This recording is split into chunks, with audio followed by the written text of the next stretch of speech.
السلام علیکم ورحمۃ اللہ وبرکاتہ۔ الحمد للہ وکفیٰ وسلام علی عبادہ الذین اصطفیٰ، اما بعد فاعوذ باللہ من الشیطان الرجیم، بسم اللہ الرحمن الرحیم۔ یا ایھا النمل ادخلوا مساکنکم، قال النبی صلی اللہ علیہ وسلم ارحموا من فی الارض یرحمکم من فی السماء۔ قال النبی صلی اللہ علیہ وسلم فی مقام آخر لا يرحم اللہ من لا يرحم الناس، او کما قال علیہ الصلاۃ والسلام۔ عزت اور احترام کے لائق بھائیو، عزیز ساتھیو، حضور اکرم صلی اللہ علیہ وسلم نے ارشاد فرمایا ارحموا من فی الارض، اے لوگو زمین والوں پر رحم کرو، یرحمکم من فی السماء، اگر تم ایسا کرو گے تو آسمان والا تم پر رحم کرے گا۔ اور یہ حدیث بہت مضبوط حدیث ہے۔ دوسری جگہ پر حضور اکرم صلی اللہ علیہ وسلم نے فرمایا لا یرحم اللہ من لا یرحم الناس، جو لوگوں پر رحم نہیں کرتا اللہ اس پر بھی رحم نہیں کرتے۔ اس حدیث میں یہ فرمایا کہ لوگوں رحم کرو زمین والوں پر، اللہ تم پر رحم کرے گا۔ اس حدیث میں فرمایا اگر تم رحم نہیں کرو گے لا یرحم اللہ، تو یاد رکھو اللہ تم پر بھی رحم نہیں کرے گا۔ تو گویا ان دونوں حدیثوں اور اس جیسی حدیثوں سے بات سمجھ میں آتی ہے کہ ہمارا پروردگار ہم پہ مہربان ہو جائے، اس کا طریقہ یہ ہے کہ ہم لوگوں پر مہربان ہو جائیں۔ ہمارا پروردگار ہمارے ساتھ رحم کا معاملہ فرمائے، ہمارا معاملہ یہ ہونا چاہیے کہ ہم لوگوں کے ساتھ رحم کا معاملہ فرمائیں۔ الدین النصیحہ، ایک حدیث میں ارشاد ہے دین خیر خواہی کا نام ہے۔ کیا مطلب یہ ہے کہ لوگوں کے ساتھ رحم کا، ہمدردی کا معاملہ ہو۔ ہمارے معاشرے میں یہ ہوتا ہے ایک آدمی کچھ نقصان میں پڑ رہا ہے اور ہمیں پتہ ہے کہ یہ نقصان میں جانے والا ہے، تو ہم یہ بولتے ہیں جان دو کہ رہے تو معلوم ہوتا بس۔ ہم خیر خواہی نہیں کرنا چاہتے۔ اس سے آگے بڑھ کر ہمارا معاشرہ یہ ہے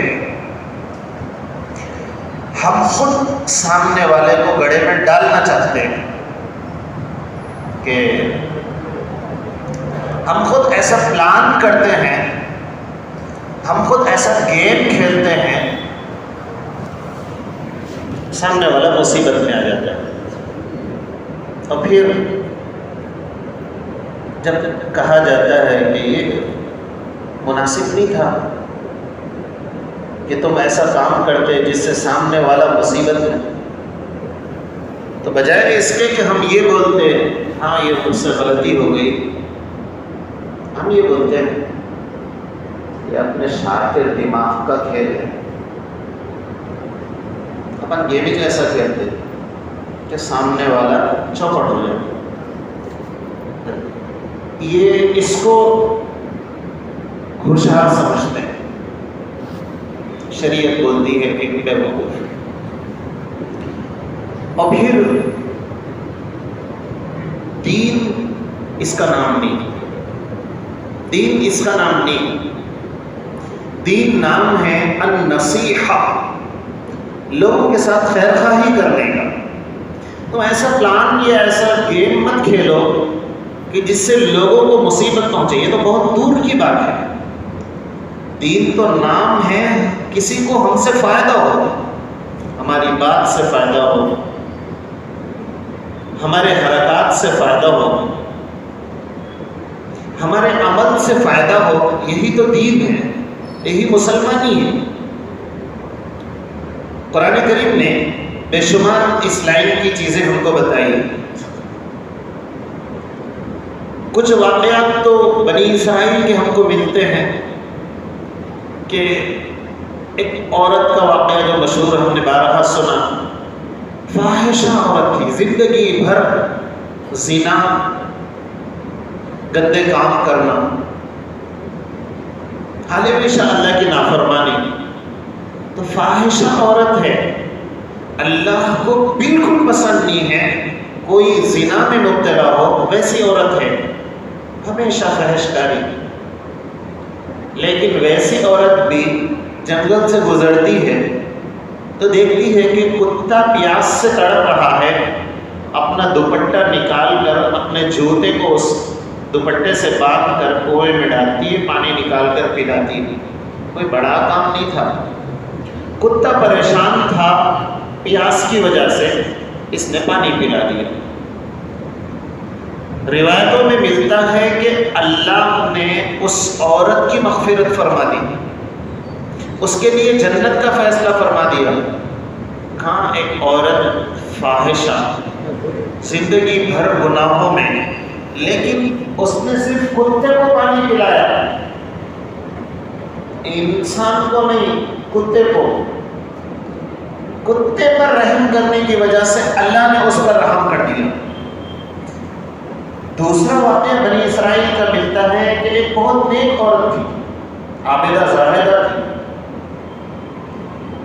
اس نے گھر میں بلی پال رکھی تھی، لیکن اس کے ساتھ اس نے رحم نہیں کیا تو اللہ نے اس کے لیے جہنم کا فیصلہ کیا، جنت سے کیا۔ تو نیک آدمی بھی خیر خواہی نہ کرنے کی وجہ سے جنت سے ہٹ جاتا ہے، اور برا سے برا انسان، گنہگار انسان، زندگی گناہوں میں گزارنے والا، لوگوں کے ساتھ ہمدردی کا معاملہ کرتا ہے تو اللہ اس کے لیے جنت کے فیصلے فرماتا ہے۔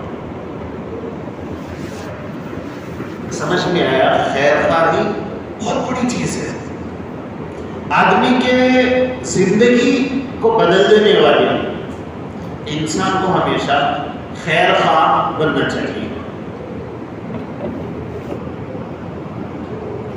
ہماری ذات سے کسی کو برا ہو، یہ انسانیت نہیں، چاہے جائے کہ پلاننگ سے ہو، یہ انسانیت نہیں۔ انسانیت تو بہت بڑا لفظ ہے،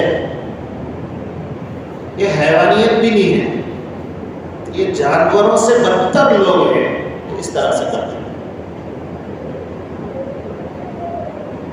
دین اس کا نام نہیں، نہ انسانیت اس کا نام۔ قرآن کریم اس کو نقل کرتا ہے۔ نوح علیہ السلام کے واقعے میں ہم نے سنا کہ نوح علیہ السلام نے 950 سال تک لوگوں کے ساتھ خیر خواہی کا معاملہ کہ لوگوں قولوا لا الہ الا اللہ، بولو ایک اللہ ہے، بولو تم کامیاب ہو جاؤ گے، بولو، لیکن کوئی تیار نہیں، سننے تیار نہیں، کوئی بات ماننے تیار نہیں، سرکش بنے ہوئے ہیں، کوئی نبی کی بات کو ماننے تیار نہیں ہے۔ ایک دن، ایک مہینہ، ایک سال، 100 سال، 900 ساڑھے 900 سال گزر گئے، کوئی سننے تیار ہی نہیں۔ بالآخر انسان ہے۔ نوح علیہ السلام نے اللہ سے دعا کر دی۔ دعا کیا؟ بدعا کر دی کہ پیارے اللہ اب ان کو ختم فرما دیجیے، اس میں قوم ماننے والی نہیں، ان کو دنیا سے ختم فرما دیجیے، اس لیے یہ قوم اب ماننے والی نہیں۔ نبی کی دعا تھی، یوں کہہ لو بدعا تھی، اللہ نے سن لی۔ اور پھر طوفان نوح ہم سب بارہا سنتے ہیں، پڑھتے ہیں، قرآن کی تفسیر میں سنتے ہیں۔ جو پانی کا طوفان آیا، زمین سے پانی نکل رہا ہے، آسمان سے پانی برس رہا ہے، چاروں طرف پانی ہی پانی، مشیت الہی۔ اللہ بہتر جانتا ہے کس طرح سے پانی ابل پڑا، ساری بستیاں، سارے علاقے، سب کچھ تباہ تاراش، کوئی باقی نہیں رہا۔ اللہ نے ساری روئے زمین میں انسانیت ختم کر دی۔ اب درمیان میں مشہور واقعہ ہے کہ اللہ نے کشتی کو بنانے کو کہا، بنائی گئی، لوگوں نے مذاق اڑایا، نبی کا مذاق اڑایا، کشتی کا مذاق اڑایا، ریگستان میں کشتی بنا رہے ہیں، کہاں چلاتے نہیں معلوم، لوگوں نے اس میں غلاظتیں کی، پریشان کرنے لگے، 50 واقعات بیچ میں پیش آئے، لیکن طوفان آیا، اسی کشتی سے اللہ نے حفاظت بھی کی جن کی حفاظت کرنی تھی، بالآخر اللہ نے صفایا کر دیا، پھر سے دنیا بسی۔ اسی لیے آدم علیہ السلام سے دنیا شروع ہوئی، نوح علیہ السلام سے پھر شروع ہوئی، اسی لیے آپ کو آدم ثانی کہا جاتا ہے، دوسرے آدم۔ اللہ نے فرمایا نوح گھڑے بناؤ، مٹی کے گھڑے جو ہوتے ہیں رنجن ٹائپ، گھڑے بناؤ۔ نوح علیہ السلام نے گھڑے بنائے، بعض روایتوں میں آتا ہے کہ بعض جگہوں پر 100 گھڑے بنائے۔ بہرحال گھڑے تیار کیے نوح علیہ السلام نے، اللہ کا حکم تھا۔ جب پورے گھڑے بن کے تیار ہو گئے، اللہ نے فرمایا نوح توڑ دو، چونکہ اللہ کا حکم تھا، نوح علیہ السلام نے توڑ دی۔ اللہ نے فرمایا پھر بناؤ، نوح علیہ السلام، اللہ کا حکم ہے بنائیں۔ جب گھڑے بن کے تیار ہو گئے تو اللہ نے فرمایا نوح توڑ دو، پریشان ہو، اتنی محنت، گھڑا خالی بنتا ہے، کتنی محنت لگتی ہے تب جا کر ایک گھڑا تیار ہوتا ہے، ایسے بے شمار گھڑے، توڑ دو، ابھی استعمال نہیں ہوئے، استعمال ہوتے تو کچھ بات بنتی۔ تو اللہ سے پوچھ لیا، اللہ اتنی محنت سے میں نے گھڑے بنائے تھے، ابھی بنے ہیں اور آپ بول رہے توڑ دو۔ اللہ نے فرمایا تکلیف ہوئی، میں بھی دنیا بنایا تھا، میں بھی انسان بنایا تھا، تم نے دعا کر دی ختم کر دو، مجھے بھی تکلیف ہوئی۔ نہیں، مشرک ہے، اللہ کے دشمن ہیں، اللہ کو نہیں ماننے والی قوم ہیں، لیکن اللہ ان پر بھی عذاب دینا نہیں چاہتے۔ اللہ مہربان ہے، صرف مسلمانوں کے ساتھ، مومنین کے ساتھ نہیں، مشرکین اللہ کے دشمن ہیں، ان کے ساتھ بھی اللہ کا معاملہ کیا ہے؟ رحم والا۔ اللہ کہہ رہے ہیں نو، تم گھڑے توڑ رہے ہیں تو تمہیں تکلیف ہو رہی ہے، میں نے ساری زمین پر انسانوں کو بسایا تھا، میرے بندے تھے وہ، مجھے اپنے بندوں سے محبت ہے، تم نے کہا ہلاک کر دو۔ سمجھ میں آیا؟ اللہ اپنے بندوں سے بہت محبت کرتے ہیں، بہت پیار کرتے ہیں۔ ہم تو مسلمان ہیں، ہم تو اللہ کا نام لینے والے ہیں، ہم تو وہ قوم ہیں جو لا الہ الا اللہ پڑھتی ہے، ہم وہ ہیں جو قرآن پڑھتے ہیں، ہم وہ ہیں جو حدیث پڑھتے ہیں، ہم وہ ہیں جن کی اولادیں قرآن پڑھتی ہے، جن کے ماں باپ نے قرآن پڑھا، وہ ہیں جو کعبۃ اللہ کا دیدار کرتے ہیں، وہ ہیں جو نبی پر درود بھیجتے ہیں۔ اللہ تو اپنے دشمن جو نبی سے دشمنی کرتا ہے، قرآن سے دشمنی کرتا ہے، رسول سے دشمنی کرتا ہے، اللہ اس پر بھی مہربان ہے۔ اسی وجہ سے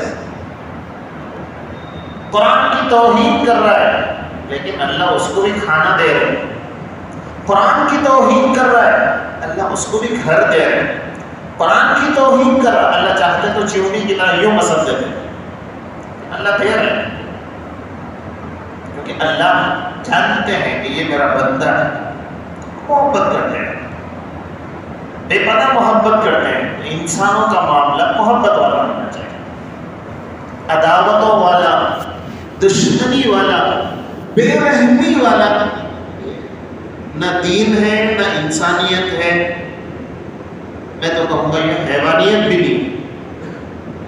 قرآن کریم نے احادیث میں اس کے بے شمار نظیر ملتی۔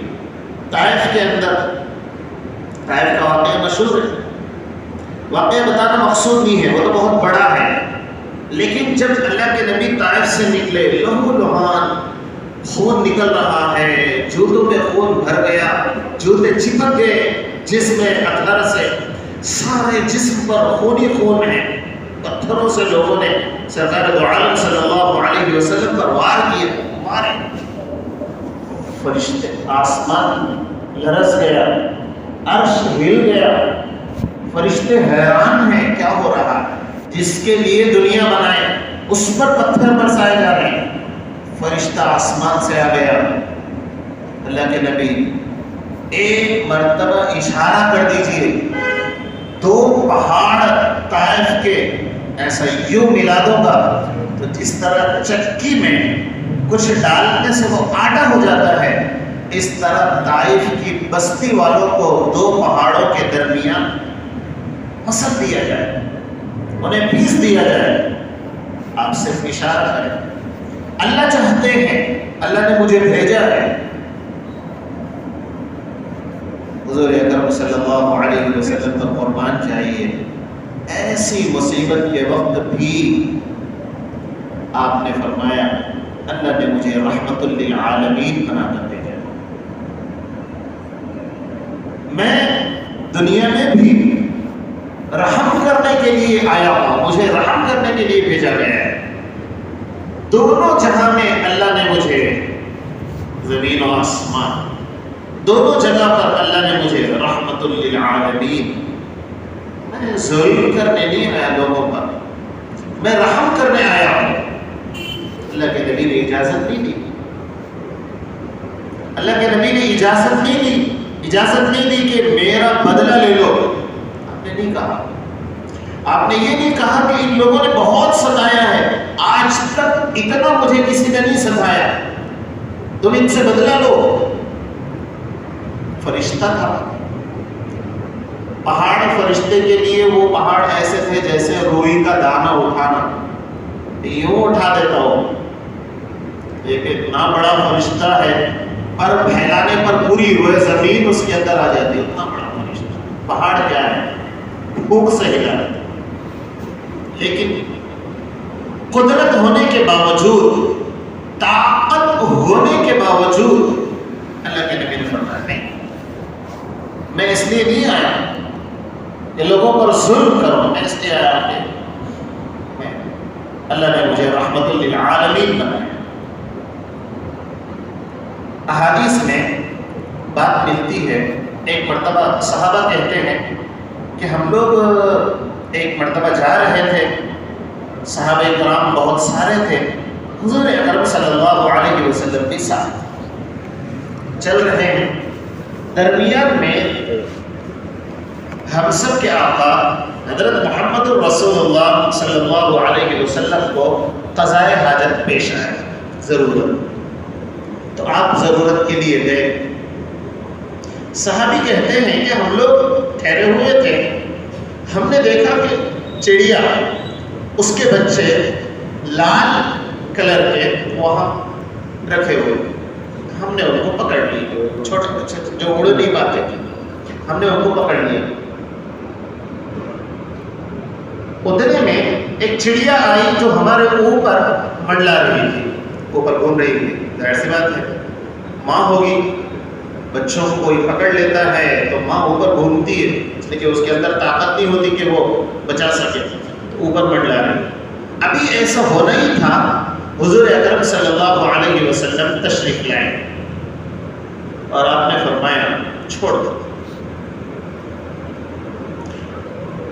اور حضور نے فرمایا کہ لوگوں رحم کرنا سیکھو،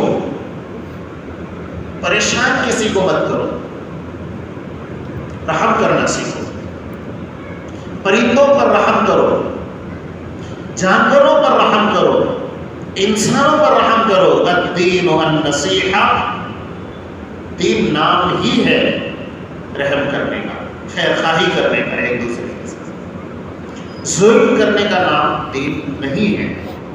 اسی حدیث میں صحابہ کہتے ہیں کہ ہم لوگ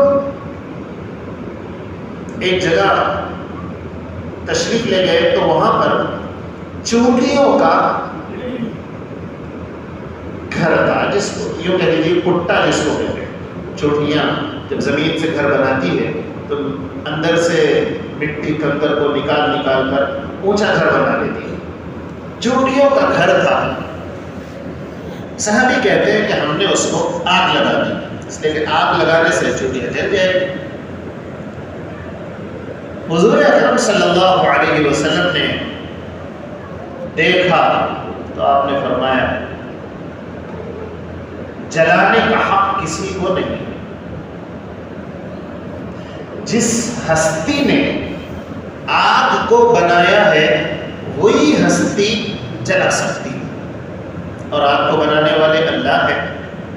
جہنم میں انسان ہو یا اللہ کو جو منظور ہے اللہ جلائیں گے، بس یہ اللہ کی ذات ہے۔